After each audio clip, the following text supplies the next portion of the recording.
हाँ जी, good evening आप सभी बच्चों को। आप सभी का बहुत बहुत स्वागत है। अब बच्चे, मुझे पता लग चुका है कि बच्चे आजकल बहुत पढ़ रहे हैं। अब ये ना मुझे बात पता लग चुकी है, मुझे ना एक राज की बात पता लग गई है अब, जिससे मुझे ये पता लग जाएगा कि तुम लोग पढ़ाई कर रहे हो कि नहीं कर रहे हो। क्या तुम लोग वो बात जानना चाहते हो क्या? हाँ देखो, सब बच्चे कह रहे हैं सर मुझे भी बताओ वो क्या राज की बात पता लगी। मुझे ये पता लगा कि जो YouTube है, YouTube के अंदर ना ये देख सकता है जिसका चैनल है कि आपकी वीडियोस लोग कितनी देर तक देख रहे हैं। तो पहले तो बच्चे सब नालायक थे, तो मैं देखता था वो अगर आधे घंटे की वीडियो है तो वो 10-15 मिनट देखते थे, उसके बाद बंद कर देते थे। लेकिन आजकल क्योंकि पेपर आ गए हैं तो सबकी जो वो 30 मिनट का टाइम होता है वो अब 26 मिनट तक चला गया। तो मतलब आप लोग 26 मिनट तक एवरेज एक वीडियो को देख रहे हैं। तो इससे मुझे ना अब ये वाली बात पता लग चुकी है। अब मैं आपको डांट दिया करूंगा जब भी मुझे दिखेगा कि वो कम हो गया, तो मुझे पता लग जाएगा कि आप लोग अब पढ़ाई नहीं कर रहे हैं। तो मेरे बच्चों, हम लोग आपके साथ एनपीओ के क्वेश्चंस कर रहे थे। एक क्लास में क्वेश्चन किया था ये वाला, ठीक है। और मैंने कहा था कि आपको कोई डाउट है स्पेसिफिक तो आप कमेंट बॉक्स में बता दीजिएगा। तो मैंने देखा बच्चों का जो डाउट आया था वो था क्वेश्चन नंबर 44 कुछ था। तो वही क्वेश्चन आज हम करेंगे आपके साथ। क्वेश्चन है बेहद ही आसान, वेरी वेरी इजी, बहुत ही आसान क्वेश्चन है। अपने साथ अपने छोटे भाई बहनों को लेके मत बैठना। वो कहेंगे कि दीदी खाम खाई आप, दीदी भैया खाम खाई आप, 12वीं में होके इतना रोब झाड़ते हो कि हम ज्यादा पढ़ते हैं। ये कोई पढ़ाई है? ये तो हम लोग भी कर लेंगे। तो उनको दूर रखना, क्योंकि ये बहुत ही आसान क्वेश्चन है। इतना आसान है कि वो लोग भी कर डालेंगे। आओ मेरे साथ साथ क्वेश्चन पढ़ेंगे और करना शुरू करते हैं। From the following receipt and payment account of social club and the additional information given below, prepare income and expenditure account and balance sheet of Rural Literacy Society as on 31 मार्च 2019। अब question में गलती देखो क्या है, misprint देखो। ऊपर नाम लिख रखा है सोशल क्लब और नीचे लिख रखा है रूरल लिटरेसी सोसाइटी। पता नहीं यहाँ के टाइपर से गलती हुई है कि बुक में गलती थी, पर ये गलती है। मेरे को एक बात बताओ सारे बच्चे, मैंने आपको क्या बताया था? मैंने कहा था पेपर में आपको रिसिप्ट एंड पेमेंट अकाउंट बना हुआ आता है। आपको क्या बनाना पड़ता है? आपको बनाना पड़ता है इनकम एंड एक्सपेंडिचर अकाउंट, और आपको बनानी पड़ती है 31 मार्च को बैलेंस शीट। ये मैंने आपको बोला था और क्वेश्चन ने भी यही बोला है, प्रिपेयर करो इनकम एंड एक्सपेंडिचर अकाउंट और बैलेंस शीट। मैंने एक चीज और बताई थी आपको। मैंने कहा था क्वेश्चंस में कैपिटल मिसिंग होती है। क्वेश्चन में कैपिटल मिसिंग होती है। जब कैपिटल मिसिंग होती है तो हमें कैपिटल ढूंढनी पड़ती है। अब how we can find that capital? तो कैपिटल के लिए मैंने आपको कहा था आपको ओपनिंग बैलेंस शीट बनानी पड़ेगी। अब जब मैं कहता हूं ओपनिंग बैलेंस शीट, मतलब 1 अप्रैल की तारीख की बैलेंस शीट, 1 अप्रैल की तारीख की बैलेंस शीट आपको बनानी पड़ेगी। तो आपको कैपिटल पता लग जाती है। तो बेसिकली आपको ना क्वेश्चन में 3 चीजें बनानी पड़ती हैं, एक income and expenditure, balance sheet closing वाली और बैलेंस शीट ओपनिंग वाली। ओपनिंग वाली का क्या ऑब्जेक्टिव है? ओपनिंग वाली बनाने का केवल एक ही ऑब्जेक्टिव है। वो ऑब्जेक्टिव है कि हमें पता लग सके हमारी कैपिटल क्या है। ये है ऑब्जेक्टिव, हमें पता लग सके कि हमारी जो मिसिंग कैपिटल है वो क्या है। तो आओ सबसे पहले हम लोग फॉर्मेट बना लें। सुंदर क्वेश्चन, आसान question. Income and expenditure account, expenditure account for the year ended 31st March 2019। अच्छा, आज वीडियो के लास्ट में कुछ आपके संग बातें करनी है, तो वीडियो को जरा पूरा देखना। उसके बाद आज हम आपसे कुछ डिस्कशन करेंगे।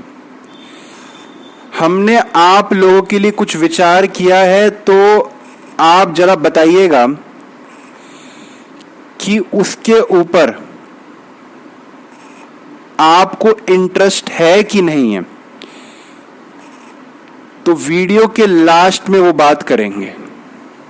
आओ, अभी ध्यान पूरा का पूरा क्वेश्चन पे।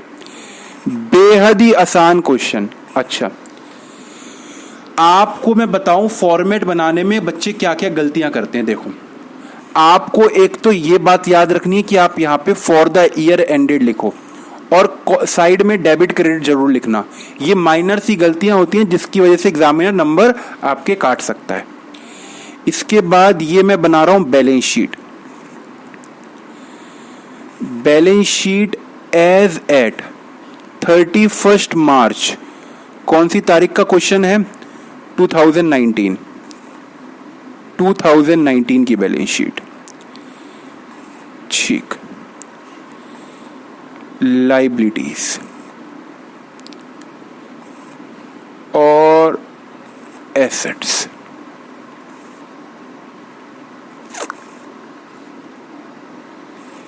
इसके बाद एक हमें बनानी पड़ती है वर्किंग नोट।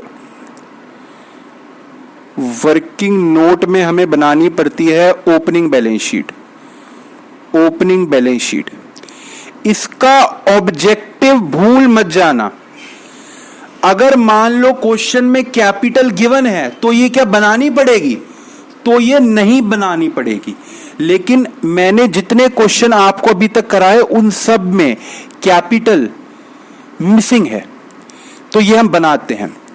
और जो सीबीएसई ने आज तक क्वेश्चन पूछे हैं वो भी सारे ऐसे ही हैं। लेकिन अगर कोई क्वेश्चन आ जाए तो आपको पता होना चाहिए कि ओपनिंग बैलेंस शीट हम नहीं बनाएंगे। आ जाओ, अमाउंट। ठीक, क्वेश्चन पढ़ते हैं। देखो, कहता है ओपनिंग बैलेंस दे रखा है कैश का और बैंक का। क्या रिसिप्ट और पेमेंट अकाउंट कैश और बैंक अकाउंट से अलग है कि इन दोनों का मिक्सचर है? मैंने आपको क्या बताया था, एनजीओ में बेसिकली कैश अकाउंट भी बनता है और बैंक अकाउंट भी बनता है, पर जब हम इन दोनों को क्लब्ड टुगेदर कर देते हैं, इन दोनों को जोड़ देते हैं, that is receipt and payment account.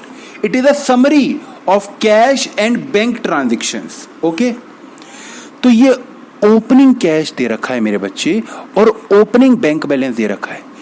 क्या ये आपको नहीं लगता ओपनिंग वाला कैश, ओपनिंग वाला बैंक ओपनिंग बैलेंस शीट में जाना चाहिए? बोलो हाँ। हाँ सर, बिल्कुल ओपनिंग बैलेंस शीट में जाना चाहिए। ओपनिंग बैलेंस शीट कौन सी डेट को होती है? 1 अप्रैल 2018।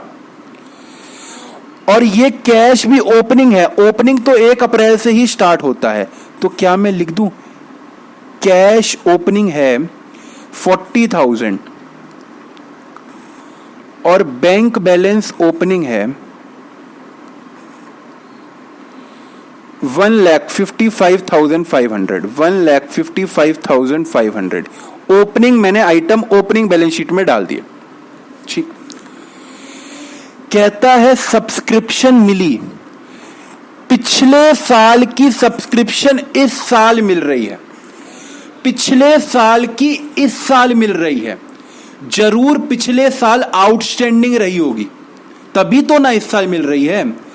तो जब भी क्वेश्चन में ना आपको ऐसी सब्सक्रिप्शन लिखी हो, मतलब कि 3 बार लिख रखा हो 2017, 18, 18, 19, 19, 20, जब भी ऐसा वाला क्वेश्चन आता है ना, तो हमेशा एडजस्टमेंट में सब्सक्रिप्शन के ऊपर कुछ लिखा होता है। तो आओ एडजस्टमेंट के ऊपर चलें।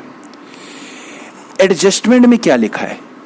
सब्सक्रिप्शन आउटस्टैंडिंग एज ऑन 31 मार्च 2018 20,000। वो कह रहा है पिछले साल 20,000 की सब्सक्रिप्शन नहीं मिली थी हमें, पिछले साल 20,000 की सब्सक्रिप्शन नहीं मिली थी, और पिछले साल की इस साल कितनी मिली है? क्या आप मुझे बता सकते हो? पिछले साल की इस साल कितनी मिली है? 12,000। तो मतलब पिछले साल के लोगों ने 20,000 रुपए नहीं दिए थे। तो क्या मैं कहूं साल के शुरू में एनजीओ ने 20,000 रुपए लेने थे? बोलो हां कि ना। अरे भाई, सब्सक्रिप्शन एनजीओ की इनकम होती है, बोलो हां, इनकम होती है सब्सक्रिप्शन। एनजीओ को सब्सक्रिप्शन मिली नहीं, कितने की नहीं मिली? 20,000 रुपए की। कौन सी तारीख को नहीं मिली? 31 मार्च 2018। और हम बैलेंस शीट कौन सी डेट की बना रहे हैं? 1 अप्रैल को। क्या मैं कहूं 1 अप्रैल को सब्सक्रिप्शन मिलनी है एनजीओ को? बोलो हां। 31 मार्च 18 बोलूं या 1 अप्रैल बोलूं, बात एक ही है। तो इस तारीख को सब्सक्रिप्शन मिलनी है। सब्सक्रिप्शन ये ओपनिंग बैलेंस शीट में आएगी, ये ओपनिंग आउटस्टैंडिंग है और ओपनिंग बैलेंस शीट में आएगी 20,000। कोई भी दिक्कत नहीं। देखो 31 मार्च 18 को जो सब्सक्रिप्शन आउटस्टैंडिंग होती है वो ओपनिंग बैलेंस शीट में आती है, पिछले साल की आउटस्टैंडिंग ओपनिंग बैलेंस शीट में। ठीक है, ओके। अच्छा देखो यहां लिख दिया 31 मार्च 2019 को इतनी आउटस्टैंडिंग है, 15,000 आउटस्टैंडिंग है 31 मार्च 19 को। ये कौन सी बैलेंस शीट में आएगी? ये 31 मार्च 19 को मिलना है एनजीओ को 15,000 रुपए, ये क्लोजिंग बैलेंस शीट में आएगा। तो आप फर्क समझ पा रहे हैं कि कब ओपनिंग बैलेंस शीट में जाती है सब्सक्रिप्शन आउटस्टैंडिंग और कब क्लोजिंग बैलेंस शीट में। अगर 2018 को आउटस्टैंडिंग है, वो पिछले साल की है, तो वो ओपनिंग बैलेंस शीट में जाएगी। 19 को आउटस्टैंडिंग है, वो करंट ईयर की बात कर रहा है, तो ये क्लोजिंग बैलेंस शीट में जाएगी। ठीक है, तो क्लोजिंग बैलेंस शीट में मैं लिख देता हूं subscription outstanding. Subscription outstanding, subscription asset है ये हमारी, सब्सक्रिप्शन आउटस्टैंडिंग कितनी? 15,000। ओके, आगे देखते हैं आगे क्या कहता है। लेगेसी रिसीव्ड हुई 12,500, ये हमारी इनकम होती है। एनजीओ को लेगेसी मिलती है, मैंने पहले ही बताया था कि कोई व्यक्ति जब वो व्यक्ति मरने वाला होता है तो वो अपनी विल पे लिख देता है कि मेरा पैसा एनजीओ को मिल जाए, तो ये एनजीओ की इनकम होती है, ये एनजीओ की इनकम साइड लिखी जाएगी। 12,500 की इनकम मिली बाय लेगेसी, 12,500 की लेगेसी मिली। ओके, गवर्नमेंट से ग्रांट मिली 1,20,000, ये क्या होती है? देखो गवर्नमेंट जो होती है ना, वो हमारे देश के बिजनेसेस को प्रमोट करती है। अब जैसे कि आप देखो जो जम्मू कश्मीर है, अब जम्मू कश्मीर को आर्टिकल हमारे कॉन्स्टिट्यूशन ने एक सेपरेट यूनियन टेरिटरी का अब स्टेटस दे दिया, लद्दाख को अलग कर दिया और अपना कश्मीर को अलग कर दिया। तो ये जो 2 यूनियन टेरिटरी सेपरेट बनाई है सरकार ने, अब पता है सरकार यहाँ पे बिजनेस को प्रमोट करना चाहती है। सरकार चाहती है यहाँ पे जो पब्लिक सेक्टर अंडरटेकिंग है यहाँ पे इन्वेस्टमेंट करें। जब वो इन्वेस्टमेंट करेंगे तो सरकार पता है उनको कुछ छूट दे रही है आजकल, कहती है तुम यहाँ पे अगर बिजनेस करोगे ना तो हमारी तरफ से इतने की ग्रांट भी तुम्हें मिलेगी। ग्रांट होता है गवर्नमेंट की तरफ से कॉन्ट्रीब्यूशन बिजनेस को। जब भी गवर्नमेंट को लगता है कि हाँ भाई हाँ इस बिजनेस को मदद करनी चाहिए क्योंकि ये बिजनेस इकोनॉमी की मदद करेगा, तो गवर्नमेंट उस बिजनेस को पैसे देती है। ऐसे ही क्या हुआ ना, एक बार मेरा भी मन कर गया, मैंने कहा मेरा भी एनजीओ है, मैं भी एक बार देख लेता हूँ गवर्नमेंट ग्रांट की कंडीशन। तो उसमें लिखा हुआ था कि आप अगर 7,500 बच्चों को फ्री में पढ़ा रहे हो बिलो पॉवर्टी लाइन, तो आप यहाँ पे रजिस्ट्रेशन ले सकते हो। अब उसके ना कुछ फॉर्म्स थे, मैंने फॉर्म्स पढ़े, इतने सिरदर्दी, आपको हर एक बंदे का राशन कार्ड देना पड़ेगा, ये देना पड़ेगा, वो SC ST OBC का होना। मैंने कहा इतनी की तो डोनेशन नहीं मिल रही जितना मेरा खर्चा हो जाएगा इसके अंदर, तो मैंने कहा इतनी सिरदर्दी लेने से तो कोई फायदा है नहीं, तो इनकी गवर्नमेंट की ग्रांट की ऐसी की तैसी। तो गवर्नमेंट की जो ग्रांट होती है वो भी इनकम होती है, 1,20,000। चलो ये भी मैं यहां पे लिख देता हूं, बाय गवर्नमेंट ग्रांट। इनकम है बच्चे, इनकम बाय गवर्नमेंट ग्रांट कितनी, 1,20,000। ओके, इसके बाद वो कहता है फर्नीचर बेचा। फर्नीचर बेचा ये हमारी इनकम नहीं होती, इसके ऊपर ना कुछ एडजस्टमेंट भी होती है हमेशा। तो देखो कुछ फर्नीचर की ना एडजस्टमेंट भी है, अभी हम इसको बाद में देखेंगे, ये हमारी इनकम नहीं है, अभी बताते हैं। जर्नल एक्सपेंसेस, ये तो खर्चा है भाई साहब, सीधा सीधा खर्चे को डाल दो। To general expenses 32,000। क्वेश्चन में कुछ जान ही नहीं है, बेजान क्वेश्चन। न्यूज़पेपर पे खर्चा किया, बताओ बताओ जी बताओ, क्वेश्चन कराने लायक ही नहीं था, लेकिन बच्चों को डाउट आ रहा था। न्यूज़पेपर 18,500, 18,500। बिजली का बिल पे किया 30,000 रुपए।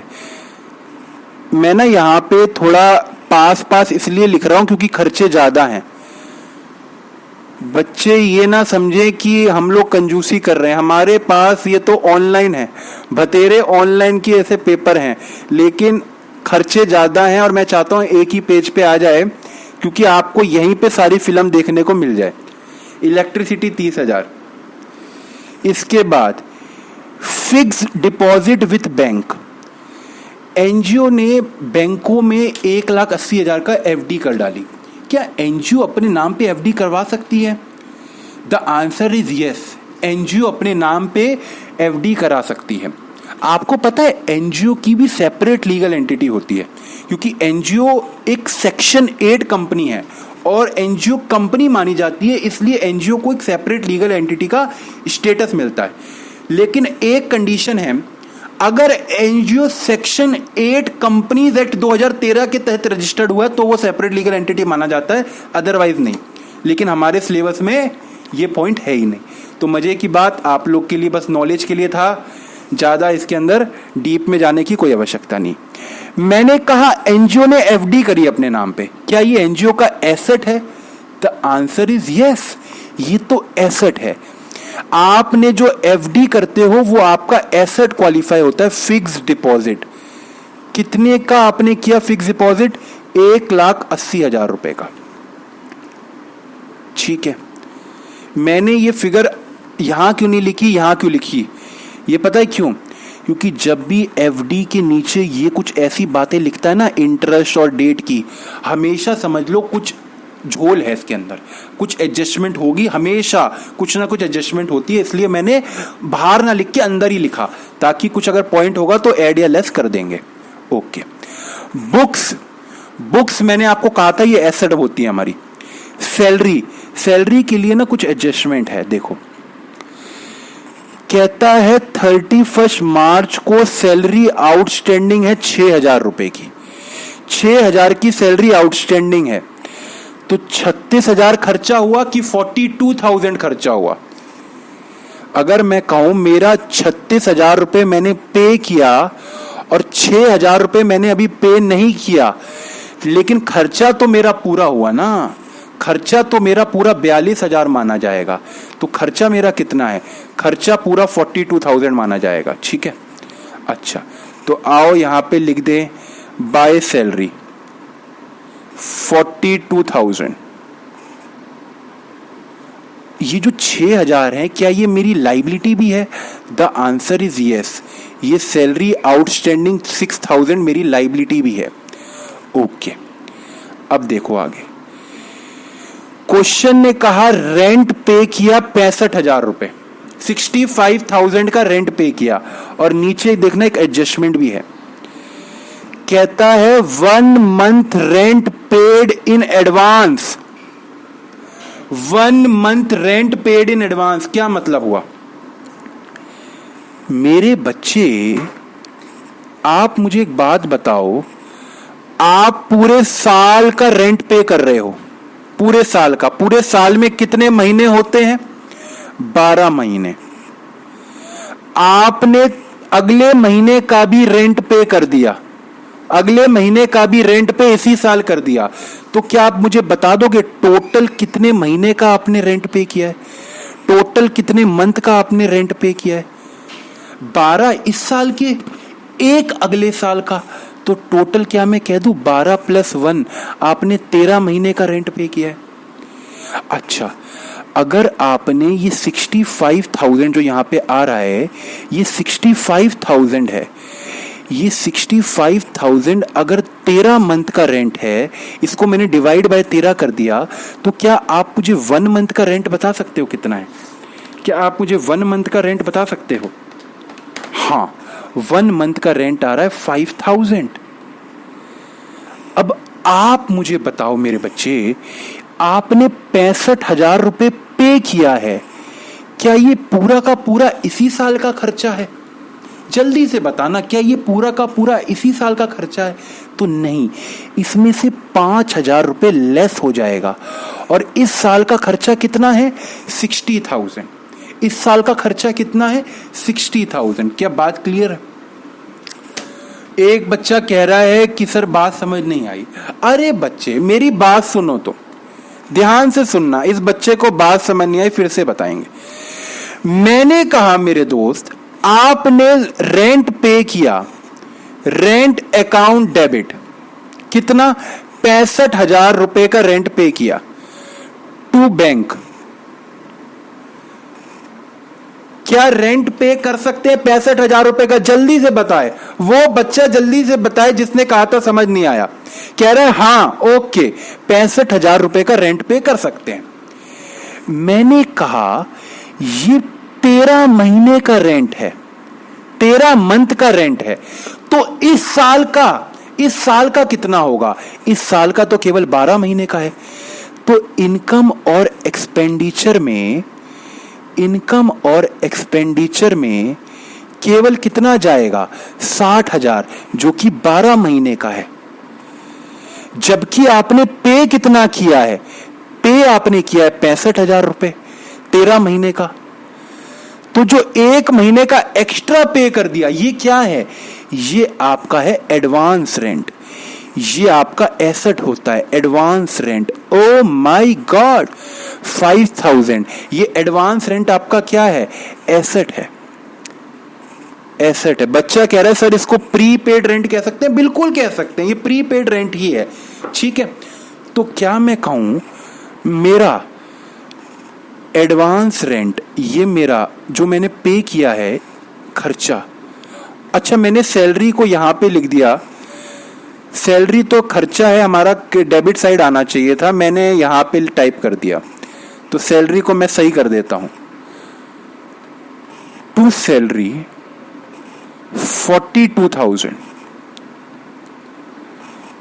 टू रेंट 60,000, और जो 5,000 का है वो चला जाएगा मेरी बैलेंस शीट में as advance rent. Advance rent कितना? 5,000। थोड़ा सा इसको ऐसे लिख देते हैं, एडवांस रेंट 5,000। ओके जी। आगे कहता है पोस्टल चार्जेस 3,000 रुपए, ये भी मेरा खर्चा है भाई साहब, पोस्टल चार्जेस। तो ये यहां आ गया, टू पोस्टल चार्जेस 5,000। ओ 3,000। बच्चे, क्वेश्चन है कि मजाक है? ये आपके साथ मजाक किया गया है। कहता है फर्नीचर परचेज, ये तो एसेट में जाएगा। कहता है interest received on fix deposit, अभी देखते हैं। और लास्ट में कहता है ये बैलेंस सीडी है। बताओ ये जो बैलेंस सीडी है, ये मेरा लास्ट क्लोजिंग कैश है? क्लोजिंग कैश और बैंक कहां जाएंगे? ये जाते हैं क्लोजिंग बैलेंस शीट में। बैलेंस सीडी कहां जाएंगे? क्लोजिंग बैलेंस शीट में। 30,000 और 80,000, 30,000 और 82,000, 30,000 और 82,000, 1,12,000 रुपए। ठीक है, अब मेरे बच्चे बिल्कुल ध्यान से, अब हम देखेंगे एडजस्टमेंट। एक बार एडजस्टमेंट में तीसरी वाली ध्यान से देखना। 1 अप्रैल 2018 का डेटा दे रखा है, तो ओपनिंग बैलेंस शीट एक बार बना डालते हैं। ओपनिंग बैलेंस शीट के लिए उसने मुझे दिया है, फर्नीचर है ओपनिंग 1,20,000, 1,20,000 ओपनिंग फर्नीचर है, और कुछ बुक्स भी हैं वो कह रहा है, और बुक्स कितने की हैं? 50,000 की। ओके जी, can you tell me the capital on 1 April? आप सारे एसेट को जोड़ दो, वही कैपिटल है। 1,55,500, 20,000, 1,20,000 और 50,000, 3,85,500। ये मेरी कैपिटल आ गई। कोई भी लाइबिलिटी नहीं लिख रखी क्वेश्चन में 1 अप्रैल वाले दिन, तो बस यही हमारी क्या आ गई? कैपिटल आ गई। कैपिटल फाइंड करना देखो कितना आसान है। ओपनिंग एसेट आपको गिवन होते हैं, आपने डाल दिए। एक सब्सक्रिप्शन थी जो हमें ढूंढनी पड़ी, वो भी ना एडजस्टमेंट में ही दे रखी थी कि 2018 को इतनी आउटस्टैंडिंग थी। बाकी कैश और बैंक मैंने रिसिप्ट और पेमेंट अकाउंट से उठा लिए, कोई भी दिक्कत वाली बात नहीं है। मेरे पास मेरी कैपिटल आ गई। अब इस कैपिटल को मैं कहां लिख दूंगा? इस कैपिटल को मैं लिख दूंगा अपनी मेन बैलेंस शीट में।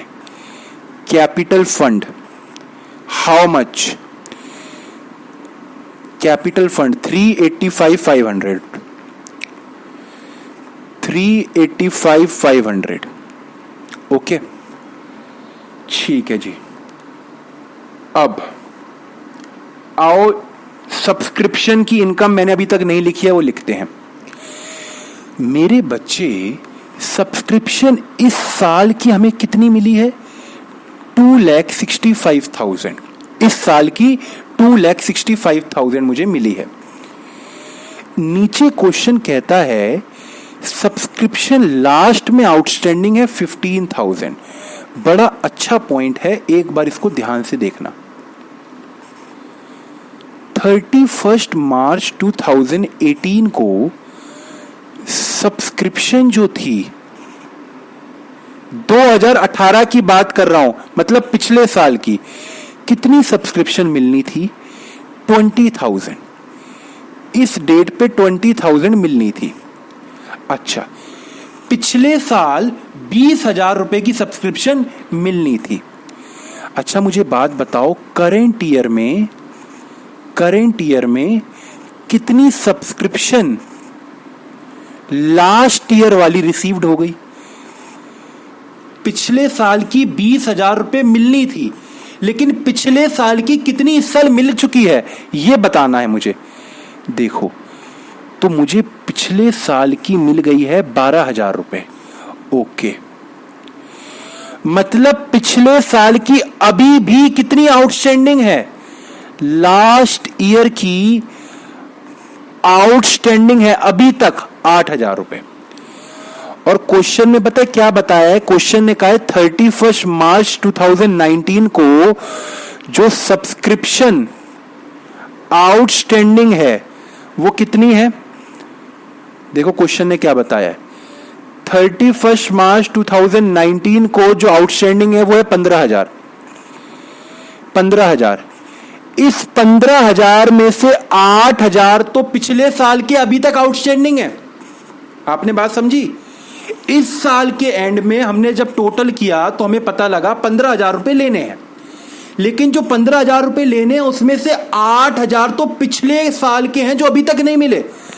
तो 15,000 में से 8,000 तो लास्ट ईयर के हैं। इस साल के लोगों ने कितने पैसे अभी तक नहीं दिए? तो 15,000 माइनस में 8,000, ये हो गया 7,000। ये 7,000 है करेंट ईयर का आउटस्टैंडिंग। करेंट ईयर का आउटस्टैंडिंग। तो आपको ये वाली बात समझ आ गई। अब मेरे को आप एक बात बताओ, करेंट ईयर में मेरे को मिले इतने हैं और कुछ पैसे करेंट ईयर के आउटस्टैंडिंग भी हैं, वो है 7,000 रुपए। तो 2,65,000 तो मेरे को मिल गए, प्लस 7,000 जो कि इस साल के थे पर इस साल मिले नहीं, वो भी इस साल की इनकम है। तो इस साल की टोटल इनकम कितनी हो गई? 2,72,000। बाय सब्सक्रिप्शन की इनकम कितनी हो गई? 2,72,000। ये मैंने कैसे निकाला? देखो, 2,65,000 तो मुझे मिल गए, प्लस 7,000 इसी साल के बंदों ने मुझे नहीं दिए जो इस साल को ही देने थे, तो वो भी मैंने प्लस कर दिया, तो ये आ गया।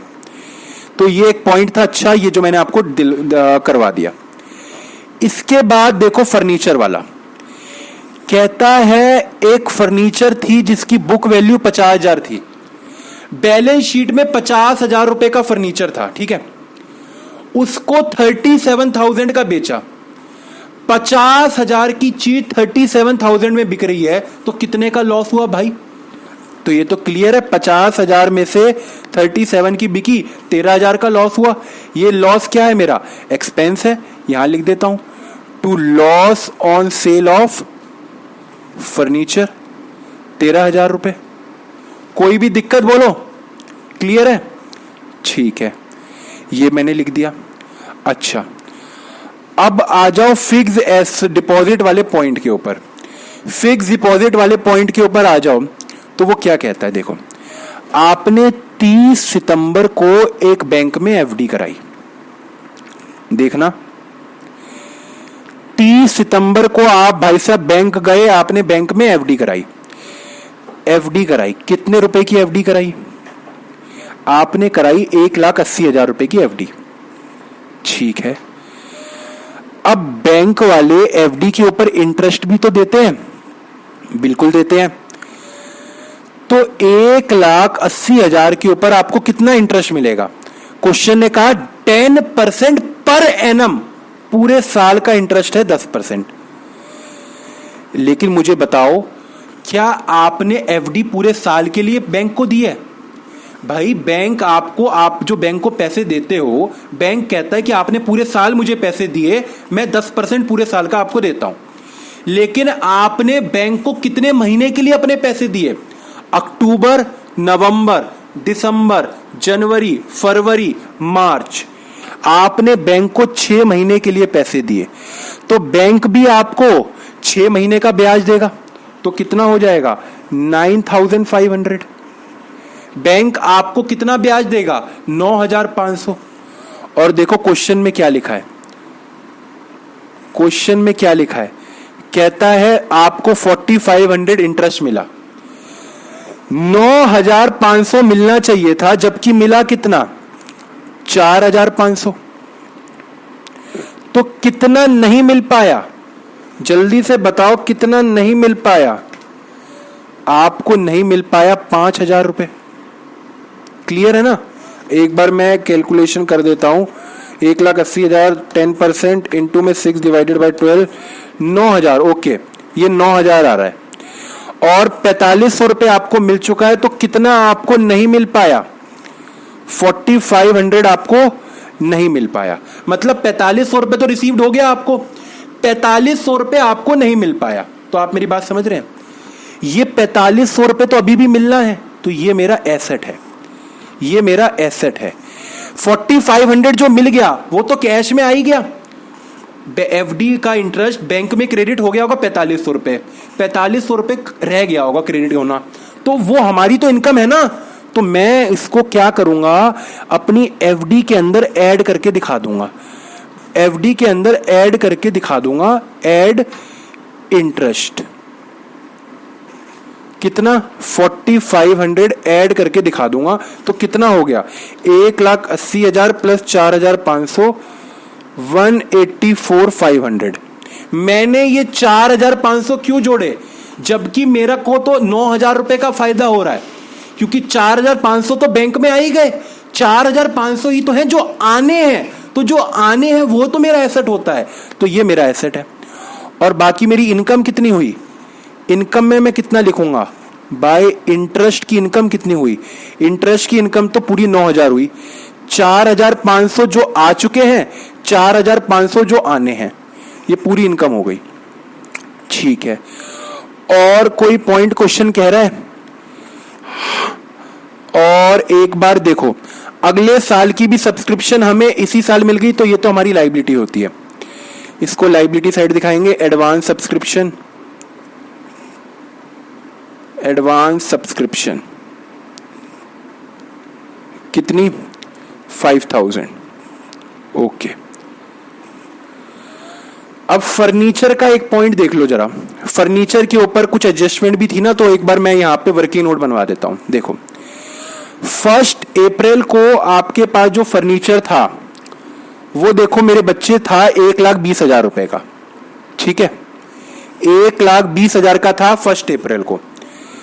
क्वेश्चन ने आपको देखो क्या बताया, क्वेश्चन ने बताया आपने 50,000 का फर्नीचर बेच दिया। वो अलग बात है कि वो 37,000 का बिका, लेकिन आपकी तो 50,000 की वैल्यू चली गई, बुक के अंदर से 50,000 माइनस हो गए। तो मैं इसमें से लेस कर रहा हूं कि आपने लेस सेल कर दी 50,000 की, 50,000 की आपने सेल कर दी। अच्छा, क्वेश्चन ने लास्ट में यह भी लिखा कि आपने 1,05,000 का और खरीदा, तो आपने ऐड भी करा इसमें परचेज 1,05,000, आपने 1,05,000 ऐड भी करा। तो क्या आप मुझे बता दोगे क्लोजिंग कितना बचा होगा आपके पास? 31 मार्च को 1,20,000 स्टार्टिंग में था, 50,000 का आपने बेच डाला था, 1,05,000 का और एडिशन हुआ, तो 1,75,000 ये क्या होगा आपका 31 मार्च का फर्नीचर। ये आपका कहां आ जाएगा? ये आपका बैलेंस शीट में आ जाएगा। फर्नीचर कितने का? 1,75,000 का। ओके जी, इसके बाद बुक्स, हमारे पास साल के शुरू होने पे कितनी बुक्स थी? ओपनिंग बैलेंस शीट से पूछ लेते हैं भाई, 50,000। ठीक है, क्या क्वेश्चन ने कहा है हमने और बुक भी खरीदी है? हाँ, 70,000 की और बुक खरीदी है, तो ये भी हमारे पास एडिशन हो गया। तो टोटल अब कितनी बुकें हो गई? 50,000 की पहले थी, 70,000 की और खरीद ली, तो टोटल हो गई 1,20,000 की बुक्स। ठीक है, अच्छा जी, इसके अलावा कोई और पॉइंट रह गया? अब कोई भी पॉइंट नहीं रह गया है। तो अब जी हमें निकालना है हमारी इनकम, सरप्लस। सरप्लस निकालने के लिए जरा क्रेडिट साइड का टोटल कर लो। 12,500 plus 1,20,000 plus 2,72,000 plus 9,000, that is 4,13,500। इसमें से minus 18,500 minus 32,000 minus 30,000 minus 42,000 minus 60,000 minus 16,000, that is 2,15,000। थोड़ा सरप्लस हुआ है तो अच्छे पेन से लिखना चाहिए। 2,15,000 रुपए का सरप्लस हुआ। और बताओ मुझे सरप्लस कहां जुड़ जाता है? कैपिटल में जाके सरप्लस ऐड हो जाता है। अगर डेफिसिट आता तो माइनस भी हो जाता। 2,15,000, 3,85,500 प्लस 2,15,000, क्लोजिंग कैपिटल आ गई 6,05,000 रुपए। अच्छा, अब जरा इस साइड का टोटल लगाएं तो हो गया 6,000 प्लस 5,000, 6,11,500। भगवान का लो आशीर्वाद की बैलेंस शीट मैच हो जाए। भगवान से बोलो, भगवान बैलेंस शीट मैच करवा देना, क्योंकि पेपर में ना वैसे ही करता है बच्चा कि बैलेंस शीट मैच हो जाए। हे भगवान मैच हो जाए, हे भगवान अब मैं क्या करूं, मेरी मैच हो जाए बस balance sheet. 1,84,500 plus 5,000 plus plus 1,12,000 plus 1,75,000 plus 1,20,000, 6,11,500। ओ माई गॉड, क्वेश्चन था कि मजाक था, मुझे तो मजाक लगा, ठीक है। तो इस क्वेश्चन को ऐसे करना है, ठीक है। अब आपको मैंने कहा था कि कुछ वीडियो के लास्ट में कुछ बातें करेंगे। तो मेरे बच्चों, हम लोगों ने आप लोगों के लिए कुछ चीज डिसाइड करी है कि आप लोग देखो, पढ़ाई तो करते हो, आप लोग अच्छे से पढ़ाई करते हो कि क्या पेपर में आना है, क्या इंपॉर्टेंट है, कैसे पेपर में आंसर प्रेजेंट करना है। लेकिन एक चीज जो मुझे लगता है आपको ना रियल लाइफ से रूबरू कराना। मेरा फोकस क्या है? आपको पेपर में पास कराना कि आपको करियर के लिए आपकी अर्निंग को इंक्रीज करना। आप कल को करियर में जब जाओगे तो धंधे करोगे, जॉब में जाओगे तो आपकी स्किल्स अच्छी होनी चाहिए। ये मेरा टारगेट है। तो मेरे टारगेट के हिसाब से मैं आपको चाहता हूं कि जो प्रैक्टिकल रियल लाइफ में आपकी अकाउंट्स का रियल लाइफ में जो इम्प्लीकेशन होती हैं, मैं आपको उसके बारे में कुछ थोड़ी थोड़ी बातें बताया करूं। तो इसके लिए हम एक सीजन शुरू करना चाहते हैं, पढ़ाई विथ रियल लाइफ की बातें को लिंक करना। रियल लाइफ में कैसे पार्टनर को सैलरी मिलती है, क्या ट्रीटमेंट होता है, बिल्कुल एकदम आपके साथ ऐसा कि आपको लिंक हो सके कि जब आप रियल लाइफ में जाएं तो आपको कोई भी अद्भुत चीज ना दिखे, जो आपने पढ़ाई कर रखी है वही दिखे। तो अगर आपको ये जो हम लोग आपको लिए करना चाहते हैं, अगर आप इसमें इंटरेस्टेड हैं तो कमेंट बॉक्स में मुझे बताइएगा। उसके बाद फिर हम आपके लिए डिसाइड करेंगे कि हम आपके लिए और चीजें बेहतर कैसे कर सकते हैं। तब तक के लिए पढ़ाई करते रहिए और bye bye, see you, take care.